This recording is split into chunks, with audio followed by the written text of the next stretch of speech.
جزاک اللہ احسن صاحب۔ اب ہمارے دوسرے مہمان سید ابرار شاہ صاحب موجود ہیں ہمارے ساتھ۔ آپ ایک شیعہ بیک گراؤنڈ سے تعلق رکھتے تھے اور پھر خود تحقیق کر کے الحمدللہ جماعت احمدیہ حقیقی اسلام انہوں نے قبول کیا ہے۔ جناب ابرار شاہ صاحب، آپ یہ بتائیں کہ شیعہ بیک گراؤنڈ ہونے کی وجہ سے آپ کے لیے تو پہلے ہی حضرت امام حسین اور اہل بیت اطہار کا موضوع ایک حساس موضوع تھا، پھر آپ نے حضرت مسیح موعود امام مہدی علیہ الصلوۃ والسلام کی تحریرات کو پڑھا اور خود تحقیق کی، پھر احمدیت قبول کی، اور آپ نے حضرت امام حسین اور اہل بیت کے بارے میں دونوں طرف کی باتیں پڑھ اور سن رکھی ہوں گی۔ آپ اس حوالے سے ذرا موازنہ کیسے کرتے ہیں وہ بتا دیں۔ اعوذ باللہ من الشیطان الرجیم، بسم اللہ الرحمن الرحیم۔ جزاک اللہ مسرور صاحب،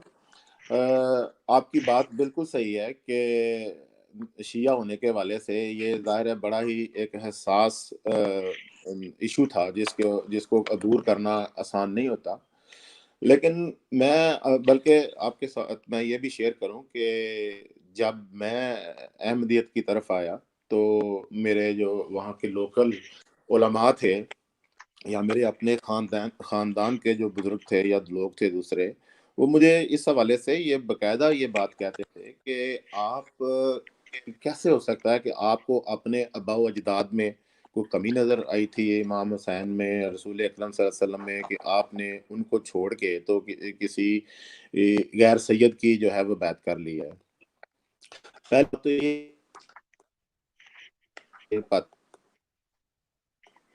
چھوڑنا نہیں پڑتا یا اہل بیت کو چھوڑنا نہیں پڑتا، بلکہ میں سمجھتا ہوں کہ ان کی محبت اور ان کے مقام کا جو عرفان آپ کو حضرت مسیح موعود علیہ الصلوۃ والسلام کی تحریرات میں اور ان کو ماننے کے نتیجے میں حاصل ہوتا ہے، وہ دوسرے لوگ شاید تصور بھی نہیں کر سکتے۔ اور میں تو بلکہ ان کو جواب دینے کے لیے اس حوالے سے بھی بات کیا کرتا تھا کہ آپ دیکھیں کہ آپ مجھے کہتے ہیں کہ ایز اے سید جو ہے ماننا نہیں چاہیے کیونکہ آپ غیر سید کو مان رہے ہیں۔ میں نے کہا میں تو اس حوالے سے دیکھتا ہوں کہ رسول اکرم صلی اللہ علیہ وآلہ وسلم نے ان کی حدیث ہے کہ جب آپ امام مہدی کو پاؤ تو آپ ان کو چاہے آپ کو برف کے پہاڑوں پر گھسٹ کے جانا پڑے، امام مہدی تک پہنچو، ان کو میرا سلام پہنچاؤ اور اس کی بیعت کرو۔ تو میں نے کہا یہ رسول پاک صلی اللہ علیہ وسلم کا حکم جو ہے، ایک تو ایز اے امتی ہر شخص کے لیے ہے جو میرے لیے بھی ہے، اور دوسرا میں سمجھتا ہوں سیدوں کے لیے، سادات کے لیے تو دوہرا حکم ایز اے اولاد اس کی فرما برداری کرنا اور زیادہ ضروری ہو جاتا ہے کہ وہ یعنی دوسرا کو سستی بھی کر رہا ہو تو ان کے اوپر دوہری ذمہ داری آتی ہے اس حوالے سے ماننا۔ تو اس حوالے سے میں کہتا ہوں کہ میں تو دوسروں سے آگے بڑھ کے ماننے والوں میں ہوں اور ہونا چاہیے۔ اور جہاں تک آپ نے یعنی بات کیا کہ حضرت مسیح موعود علیہ الصلوۃ والسلام نے حضرت امام حسین اور باقی اہل بیت کے حوالے سے جو فرمایا ہے اپنی تحریرات میں اور مختلف جگہ پہ، بے شمار اس کے ریفرنسز ہیں، کچھ تو ابھی حسن صاحب نے اس میں سے پیش بھی کیے، لیکن میں ان میں سے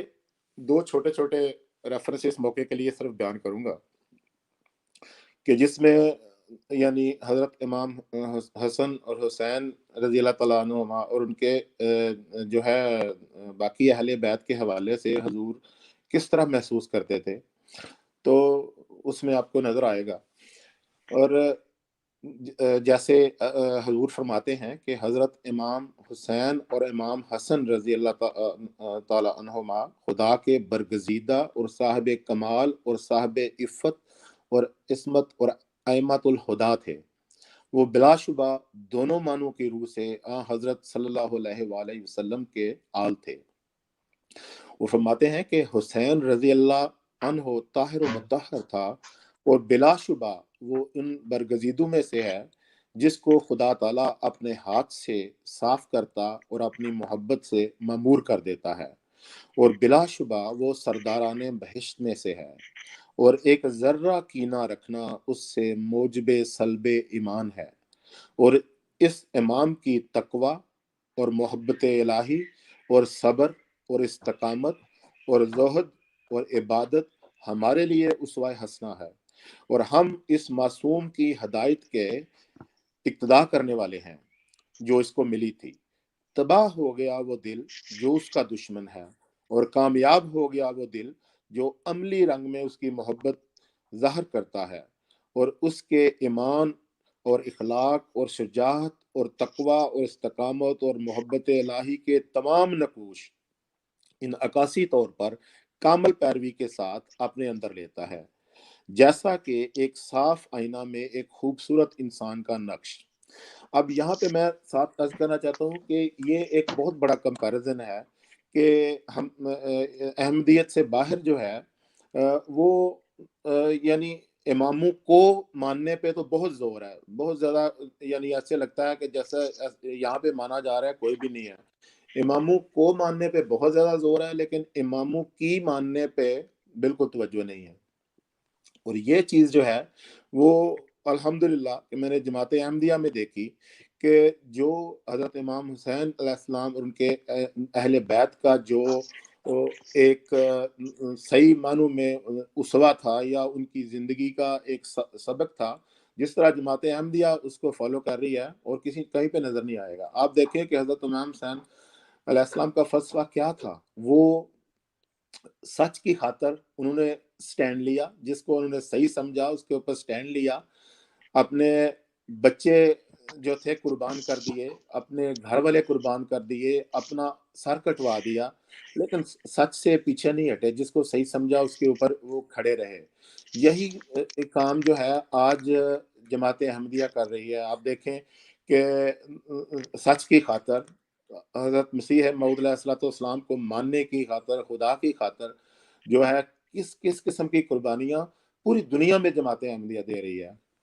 آپ دیکھیں کہ امام حسین کی سنت پہ عمل کرتے ہوئے جماعت احمدیہ سر کٹوانے والوں میں شامل ہے، اور مخالفین جو ہیں وہ کسی اور کی سنت ادا کرتے ہوئے سر کاٹنے والوں میں شامل ہیں۔ تو اس کے علاوہ جیسے کہ حضرت مسیح موعود نے اپنے حوالے میں کہا ہے کہ اس امام کی تقوی، محبت الہی، صبر، استقامت، زہد اور عبادت ہمارے لیے اسوہ حسنہ ہے۔ یہ ساری چیزوں میں جماعت احمدیہ جو ہے پورے زور سے عمل کر رہی ہے، لیکن دوسری طرف جو ہے وہ صرف اماموں کو ماننے پہ اور ان کا بس نام جپنے پہ اور ظاہری جو جسے کہنا چاہیے نا چیزوں پہ زیادہ توجہ ہے، لیکن امام کی اصل ہدایت جن کے لیے انہوں نے اتنی قربانی دی اس پہ وہ توجہ نہیں ہے۔ اور دوسری بات یہ ہے کہ آپ دیکھیں کہ جیسا کہ حضور آگے جا کے فرماتے ہیں اپنے حوالے میں کہ دنیا کی آنکھ ان کو شناخت نہیں کر سکتی کیونکہ وہ دنیا سے بہت دور ہیں۔ یہی وجہ حسین علیہ السلام کی شہادت کی تھی، کیونکہ وہ شناخت نہیں کیا گیا۔ دنیا نے کس پاک اور برگزیدہ سے اس کے زمانہ میں محبت کی تا حسین سے بھی محبت کی جاتی۔ غرض یہ کہ یہ امر نہایت درجہ کی شکاوت اور بے ایمانی میں داخل ہے کہ حسین رضی اللہ تعالیٰ عنہ کی تحقیر کی جائے، اور جو شخص حسین یا کسی اور بزرگ کی جو ائمہ مطہرین میں سے ہے تحقیر کرتا ہے یا کوئی کلمہ استخفاف کا اس کی نسبت اپنی زبان پر لاتا ہے، وہ اپنے ایمان کو ضائع کرتا ہے، کیونکہ اللہ جل شانہ اس شخص کا دشمن ہو جاتا ہے جو اس کے پیاروں کا دشمن سوری ہاں جی جو اس کے برگزیدوں اور پیاروں کا دشمن ہے۔ تو اس میں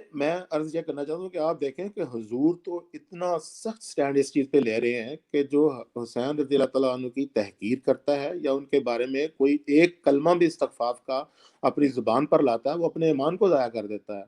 تو کس طرح ہو سکتا ہے کہ جو حضور کے بارے میں الزام لگایا جاتا ہے کہ وہ انہوں نے شاید نعوذ باللہ کسی جگہ پہ ایسی یعنی بات کی ہے کہ جس سے ان کا درجہ کم ہوتا ہے یا ان کے حوالے سے تحقیر کی بات کی گئی ہے، تو یہ سراسر الزام ہے، اور میں سمجھتا ہوں کہ یہ ناسمجھی کا نتیجہ ہے کہ جس وجہ سے وہ نہیں اس بات کو سمجھ پاتے۔ اور اس کے علاوہ میں تو جیسے حضور نے اس میں بڑا واضح کہا ہے کہ عملی رنگ میں، کیونکہ صرف کیلو کال سے نہیں، عملی رنگ میں جو ان کی محبت کو ظاہر کرتا ہے، اس حوالے سے میرے ذہن میں ایک اور بات آ رہی تھی کہ آپ دیکھیں قرآن پاک میں اللہ تعالیٰ نے فرمایا ہے کہ کو مخاطب کر کے کہ اللہ تعالیٰ اور اس کے فرشتے نبی اکرم صلی اللہ علیہ وسلم پر درود پڑھتے ہیں، تو اے ایمان والو تم بھی نبی پاک صلی اللہ علیہ وسلم پر درود پڑھو۔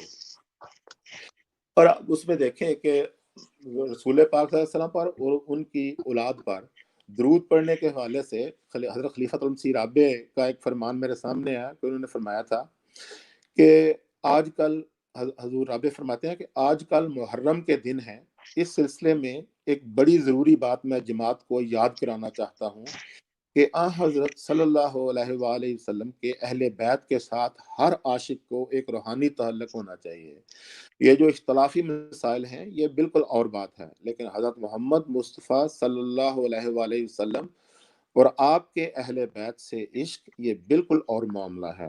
یہ ایک لافانی مسئلہ ہے جس میں کبھی کوئی تبدیلی پیدا نہیں ہو سکتی۔ اس لیے جماعت احمدیہ اس طرف خاص توجہ کرے اور ان ایام میں خصوصیت کے ساتھ آن حضرت صلی اللہ علیہ وآلہ وسلم اور آپ کے اہل بیت پر بکثرت درود بھیجے، کیونکہ حضور اکرم صلی اللہ علیہ وآلہ وسلم کی جسمانی اولاد آپ کی روحانی اولاد بھی تھی، اور صرف جسمانی اولاد نہیں تھی۔ اس لیے نور علی نور کا منظر نظر آتا ہے۔ حضرت امام حسن،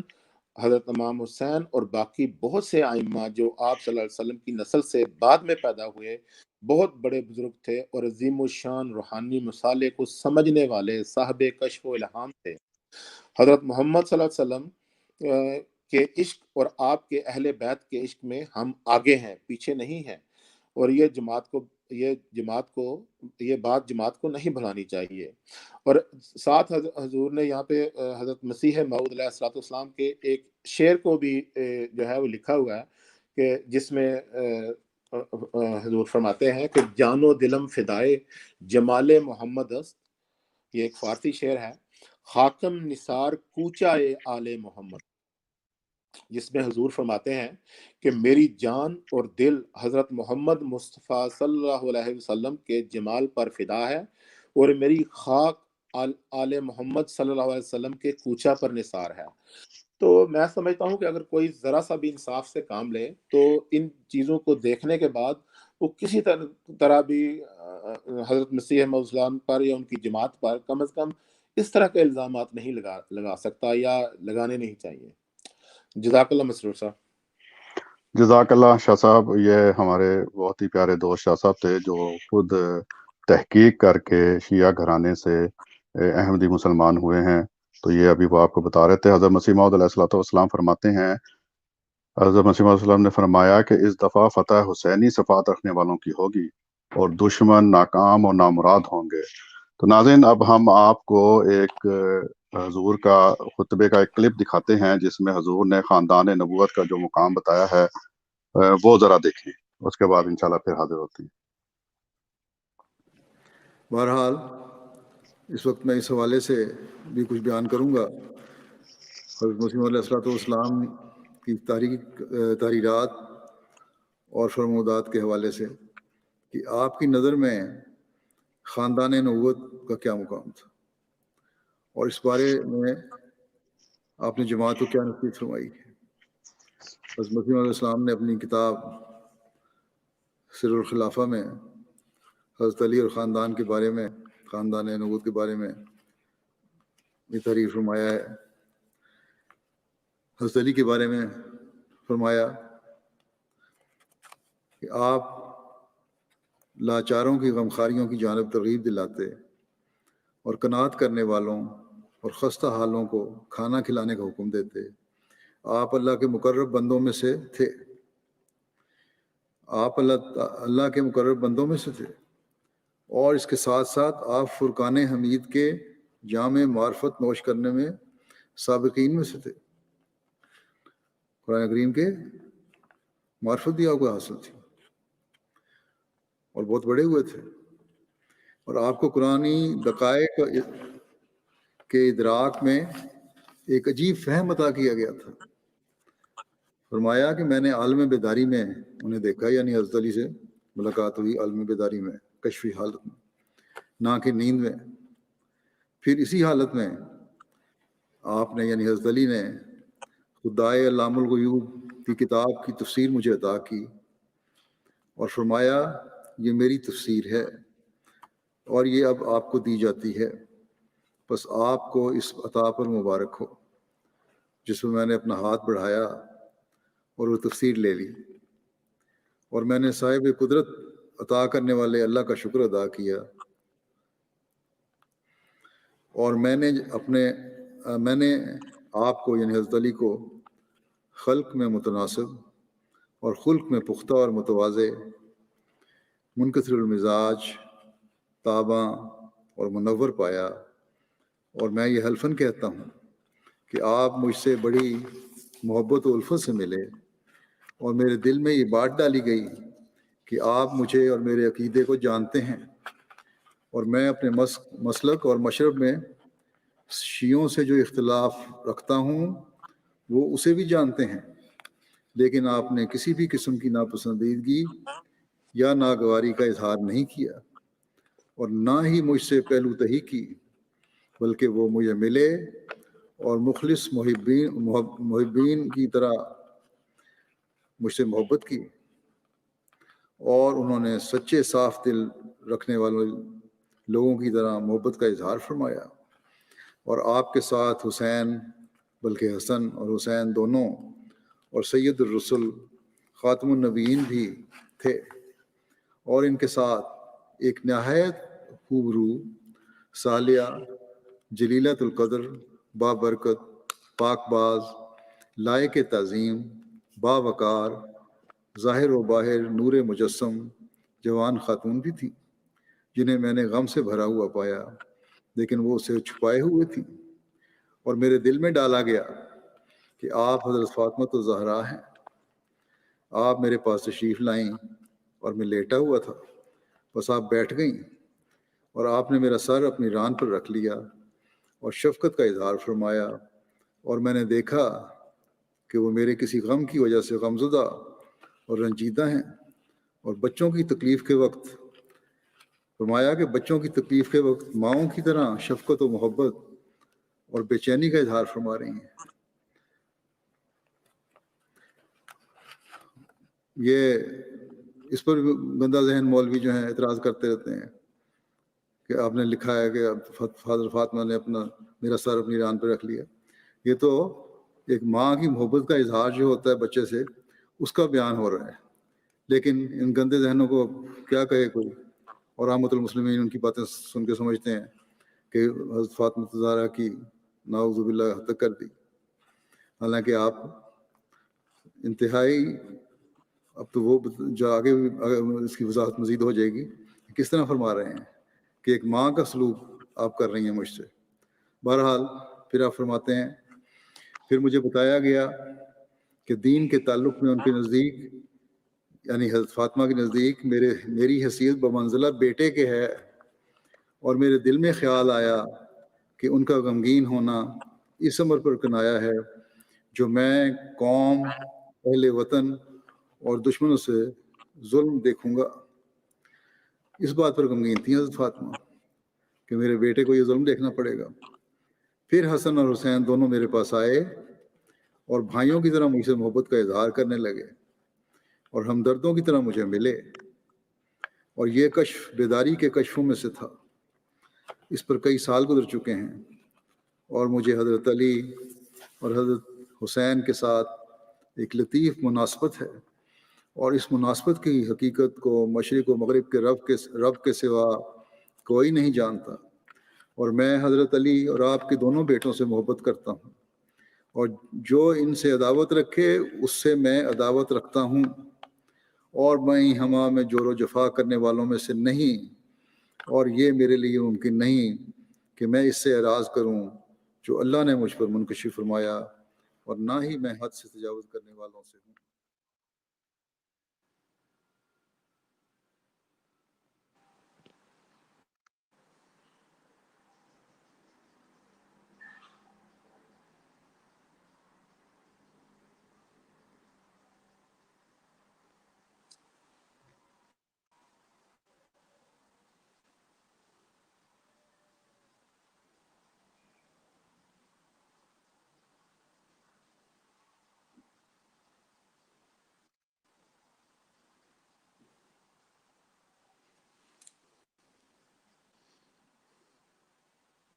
مسرور صاحب کے مائک میوٹ ہے شاید.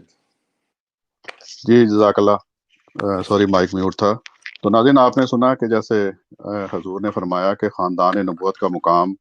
حضرت مسیح موعود علیہ الصلوۃ والسلام کی نظر میں. تو اس کے علاوہ بھی حضرت مسیح موعود علیہ الصلوۃ والسلام کی کتب بھری پڑی ہیں اس حوالے سے. احسن صاحب کی طرف دوبارہ چلتے ہیں. احسن صاحب آپ یہ بتائیں کہ جیسے حضور نے بھی اپنے اس حوالے میں بتایا کہ کچھ نادان جو ہیں وہ حضرت مسیح موعود علیہ الصلوۃ والسلام کی چند تحریرات کو اپنا رنگ پہنا کر الزام لگاتے ہیں کہ معاذ اللہ حضرت مسیح موعود علیہ الصلوۃ والسلام نے اہل بیت کی شان میں گستاخی کی ہے. بسم اللہ الرحمن الرحیم. جی جزاک اللہ مسرور صاحب. ابھی ہمارے ناظرین نے بہت سے اقتباسات سیدنا حضرت مسیح موعود علیہ السلام کے ملاحظہ فرمائے، اور اسی طرح سیدنا خلیفۃ المسیح الخامس اید اللہ تعالیٰ بن عزیز کے جو خیالات ہیں، جو آپ کا خطبہ جمعہ ہے 2 روز پہلے کا، وہ بھی لوگوں نے ملاحظہ آیا. بات تو یہ ہے کہ جو بھی حضرت مسیح السلام کی تعلیم ہے، آج بھی جماعت احمدیہ اور جماعت احمدیہ کے خلفائے کرام وہی تعلیم پیش کر رہے ہیں، اور اللہ تعالیٰ کے فضل سے جماعت احمدیہ حضرت مسیح السلام کے لکھے ہوئے ایک ایک لفظ پر پوری طرح ایمان رکھتی ہے. مگر پھر بھی بہت سارے دوست جو ہمارے ہیں، بعض اپنی کم سمجھی میں قلت تدبر کی وجہ سے اور کئی ایک اپنے تعصب کی وجہ سے جو اعتراض کرتے، تو اس کی وجہ سے کی اعتراضات عام طور پہ انسان اس میں پھر ایمان کا بھی لحاظ نہیں رکھتا.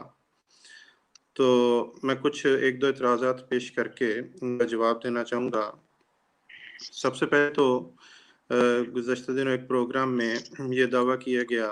کہ جناب حضرت مسیح موعود علیہ السلام نے اپنے ایک صحابی کو سیدنا حضرت امام حسین رضی اللہ عنہ پر فضیلت دی ہے. تو عرض یہ ہے کہ جو بھی آپ نے ابھی تک پروگرام سنا ہے، حضرت مسیح موعود علیہ السلام کے اقتباسات سنیں اور سیدنا حضرت خلیفۃ المسیح الخامس سید اللہ تعالیٰ بن عزیز کے ارشادات کو ملاحظہ کیا، تو آپ بغیر سیاق و سباق کے، بغیر کسی چیز کے ایک حوالہ اٹھا کے پیش کر دیں اور پھر کہیں جی کہ جناب ہمیں بس اسی کا جواب دو، اور باقی جو ہزاروں صفحات پر مشتمل تحریرات ہیں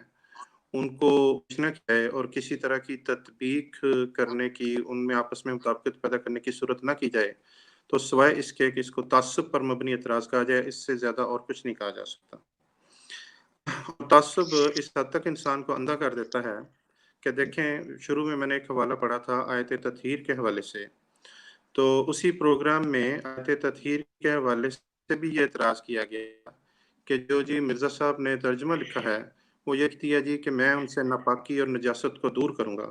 تو انہوں نے اپنی عقل سے یہ فرما دیا، ان صاحب نے، معترض نے،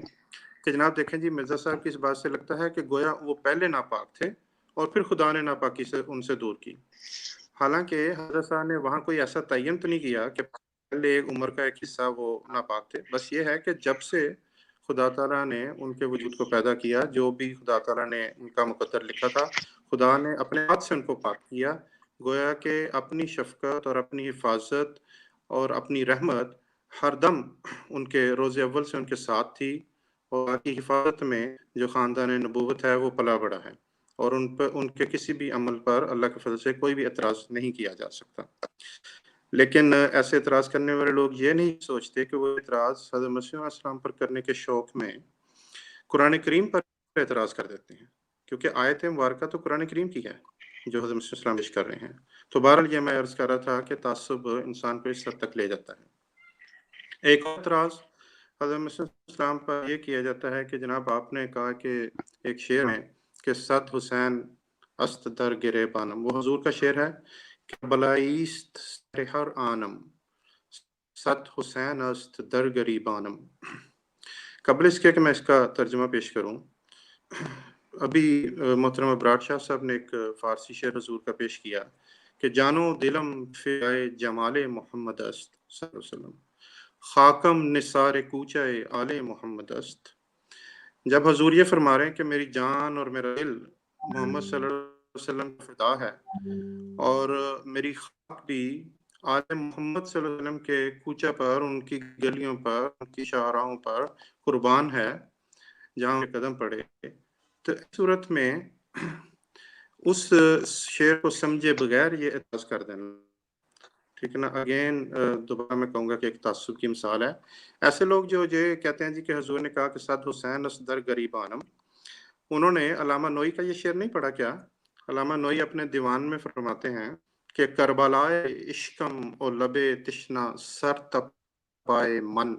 صد حسین کشتہ در گوشائے صحرائے من۔ اب وہ تو حضرت صاحب نے تو یہ فرمایا کہ میرے گریبان میں صد حسین ہیں، تو وہ علامہ نوئی تو کہتے ہیں کہ میرے جو من کا صحرا ہے اس کے ہر گوشے میں صد حسین ہیں، ٹھیک ہے، انہوں نے تو سینکڑوں سے بھی زیادہ بنا دیے۔ تو دراصل ان دونوں شعروں میں مطلب یہی ہے کہ حسین سے مراد تکالیف ہیں، اور عام طور پر دیکھیں ہم کسی شخص کو کہہ بھی دیتے ہیں کہ جب کوئی بات کر رہا تو اس کو کہتے ہیں کہ جناب آپ اپنے گرے میں منہ ڈال کے دیکھیں، تو اس کا یہ نہیں مطلب ہوتا کہ اس نے اپنے گریبان میں منہ ڈالنا چاہیے فوراً، مطلب یہ ہوتا ہے کہ آپ اپنا اندرون آپ نے کو دیکھیں کیا۔ تو اس طرح حضرت مسیح علیہ السلام نے فرمایا کہ میرے اندر، میرے قلب میں جو تکالیف ہیں وہ اس طرح ہے کہ ہر تکلیف جو ہے وہ ایک سے ایک بڑھ کر ہے، اور جس طرح علامہ نوئی نے حضرت حسین رضی اللہ عنہ کے نام کو اپنی تکالیف کو ظاہر کرنے کے لیے استعمال کیا، یعنی اسی طرح حضرت مسیح علیہ السلام نے بھی اس کو استعمال کیا۔ آخری بات میں یہ کرنا چاہتا ہوں کہ دیکھیں عام دنیا میں اگر تعصب حائل نہ ہو تو کسی بھی انسان کے ظاہر پر دو چیزوں سے فیصلہ ہوتا ہے، ایک قول سے اور ایک فعل سے۔ اب جو حضرت مسیح علیہ السلام کے قول ہیں وہ تو بے شمار پیش ہو چکے، اب میں دو فعل بھی سنا دیتا ہوں۔ ایک دفعہ حضور کے گھر میں حضور کے بچے جمع تھے اور انہوں نے کہا کہ آپ ہمیں کوئی واقعہ سنائیں، کوئی کہانی سنائیں۔ اب میرے آپ کے گھر میں کہاں سنائے تو ہم طرح طرح کی چھوٹی کتابوں میں پڑھی کہانیاں جو بچوں کو بڑی اچھی لگیں اس طرح کی سنانے کی کوشش کرتے ہیں، لیکن ایسے وقت میں جب انسان اپنے بچوں کی ہر رنگ میں بہترین طرح کرنا چاہتا ہے، حضرت مسیح موعود علیہ السلام کو یاد آئی بھی کہانی تو کیا یاد آئی، اے کربلا۔ حضور کے بچے ہی یہ روایت فرماتے ہیں کہ حضور واقعہ کربلا سن کیا تو حضور کی آنکھوں سے آنسو روا تھے، اور حضور نے فرمایا کہ یزید پلید نے ہمارے امام حسین کو شہید کر دیا۔ ایسی صورت بیان کرنا جبکہ آدمی دل سے خاندان نبوت کی عزت نہ کرتا ہو، ایسا ممکن نہیں ہے کہ انسان اپنے بچوں کو اس طرح کی کہانی سنائے۔ اسی طرح ایک اور واقعہ ہے کہ حضور اپنے بعض صحابہ کے ساتھ تشریف فرما تھے، تو حضور کے ایک صحابی تشریف لائے جو سید تھے، اور جس طرح باقی صحابہ حضور سامنے فرش نشین تھے وہ بھی بیٹھے، مگر حضور نے ان کو بیٹھنے نہ دیا، اور حضور نے ان کو بازو سے پکڑ لیا اور فرمایا کہ آپ میرے ساتھ چارپائی پر بیٹھے، آپ تو سید ہیں۔ کال بھی پیش ہو گئے، فعل بھی پیش، ٹھیک ہے۔ اب بھی اگر کسی نے اعتراض کرنا ہے تو ہم کسی کا منہ تو نہیں بند کر سکتے۔ میں اپنی بات کو حضرت مسیح موعود علیہ السلام کے دو اشعار پر ختم کرتا ہوں۔ حضور فرماتے ہیں کافر و ملحد و دجال ہمیں کہتے ہیں، نام کیا کیا غم ملت میں رکھایا ہم نے، گالیاں سن کے دعا دیتا ہوں ان لوگوں کو، رحم ہے جوش میں اور غیظ گٹایا ہم نے۔ جزاکم اللہ۔ جزاک اللہ احسن صاحب،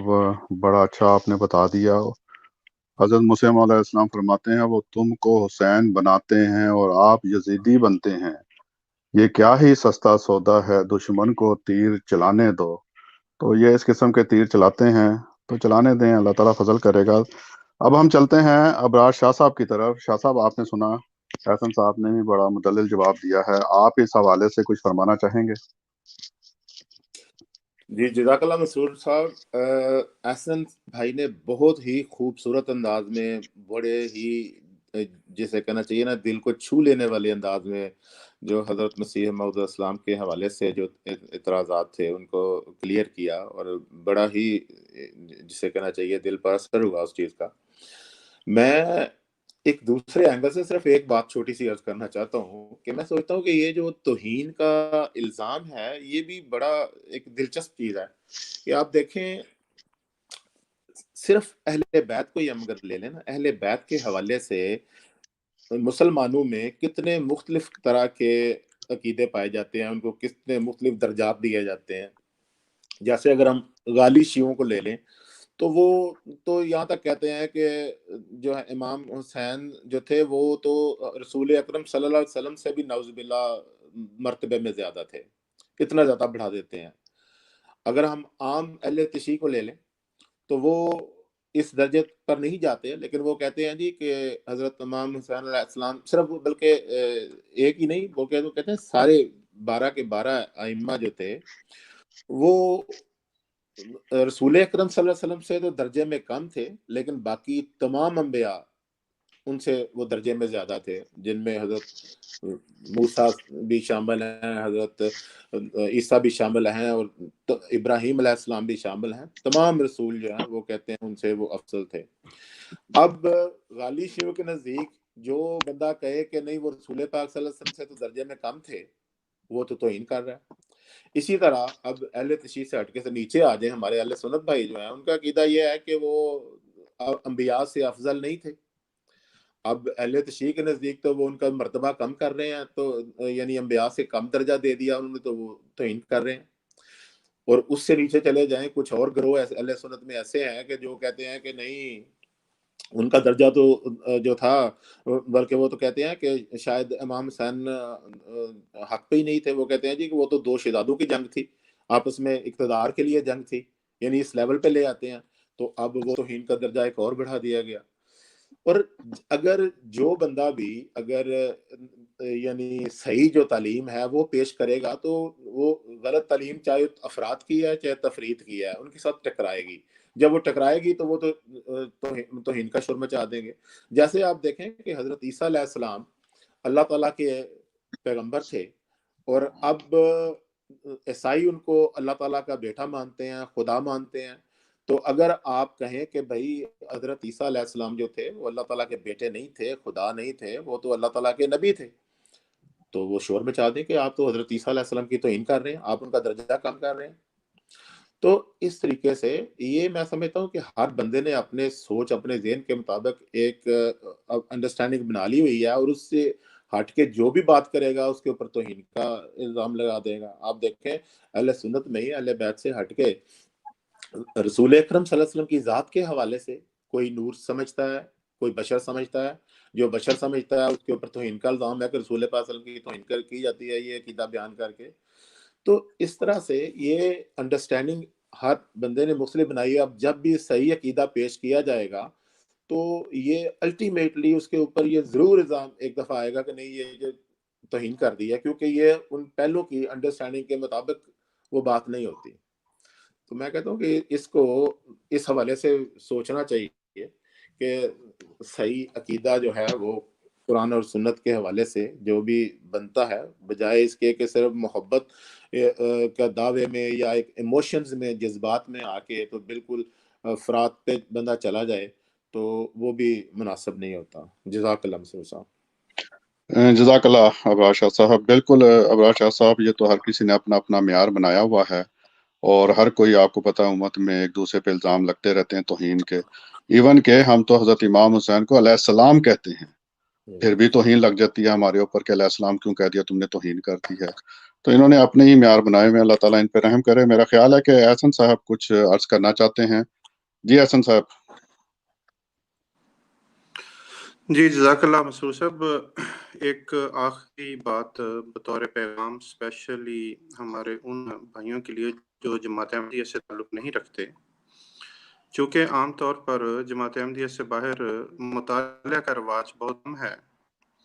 تو ان دوستوں کی خدمت میں یہ گزارش ہے کہ اگر آپ کبھی اس لٹریچر کو پڑھیں تو آپ کو پتہ چلے کہ ایک طرف سیدنا حضرت امام حسین رضی اللہ تعالیٰ عنہ کو باغی اور سرکش قرار دینے پر کتابیں لکھی گئیں اور اس کی دلیلیں دی گئی ہیں،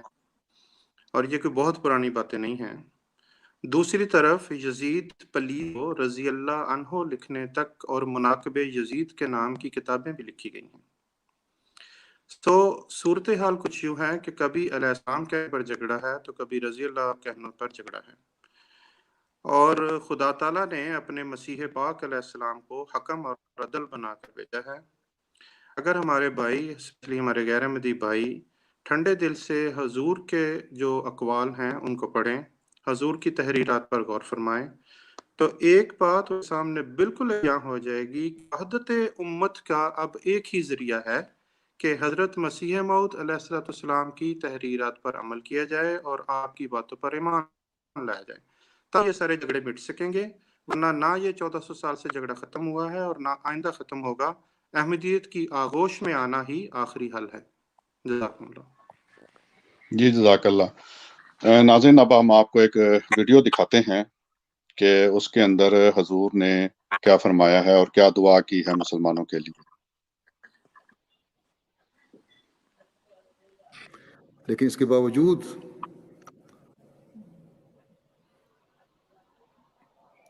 یہ دونوں جو فرقے ہیں بڑے، یہ احمدیوں کو ہی برا کہتے ہیں، ہمیں ہی ظلموں کا نشانہ بنایا جاتا ہے، لیکن اس کے باوجود ہم نے صبر و استقامت سے اس کام کو جاری رکھنا ہے جو ہمارے سپرد ہے، جس کے لیے ہم نے حضرت مسیح علیہ السلام کی بیعت کی ہے کہ حقیقی اسلام کو دنیا میں پھیلائیں، اس نمونے کو سامنے رکھیں جو حضرت امام حسین نے ہمیں دکھایا۔ بس ہمیں چاہیے کہ اس کے لیے آج کل خاص طور پہ اس مہینے میں بھی اور ہمیشہ، جبکہ دشمنی بھی آج کل اپنے عروج پر زوروں پر ہے، خاص طور پر پاکستان میں بھی اور دوسری جگہوں بھی، دعاؤں پر بہت زور دیں، درود شریف پڑھنے پر بہت زور دیں، اور جتنا اللہ تعالیٰ کے حضور ہم جھکیں گے اتنا ہی جلدی اللہ تعالیٰ ہمیں فتح نصیب کرے گا، کامیابی و کامرانی نصیب فرمائے گا۔ ان دنوں میں خاص طور پہ دوسرے مسلمانوں کے لیے بھی دعا کریں، وہ مسلمان فرقے ایک دوسرے کی گردنیں کاٹنے پر لگے ہوئے ہیں، اور ان دنوں میں خاص طور پر جب 10 محرم آتی ہے تو تاریخ ابھی تک یہی بتا رہی ہے کہ کہیں نہ کہیں امام بارگاہوں پہ اور تازیوں پہ یا مختلف جگہوں پہ حملے بھی ہوتے ہیں، اور پھر کئی لوگوں کو شہید کیا جاتا ہے، دین کے نام پہ شہید کیا جاتا ہے۔ تو اللہ تعالیٰ عقل دے، اور اس سال کم از کم ایسی کہیں کسی اطلاع نہ ملے کسی بھی ملک سے کہ جہاں مسلمانوں نے مسلمانوں کو ایک مارا ہو، اور اس حقیقت کو بھی جلد پہچاننے والے ہوں یہ مسلمان کہ اسلام کی فتح جو اللہ تعالیٰ نے مقدر کی ہے وہ حضرت مسیح موعود علیہ السلام کے ذریعے سے ہی کی ہے، اور ان کو یہ سمجھ آ جائے کہ ہماری کامیابی اب اسی میں ہے کہ زمانے کے امام اور مسیح موعود علیہ السلام کی بیعت میں آ جائیں۔ اللہ تعالیٰ ان کو توفیق عطا فرمائے۔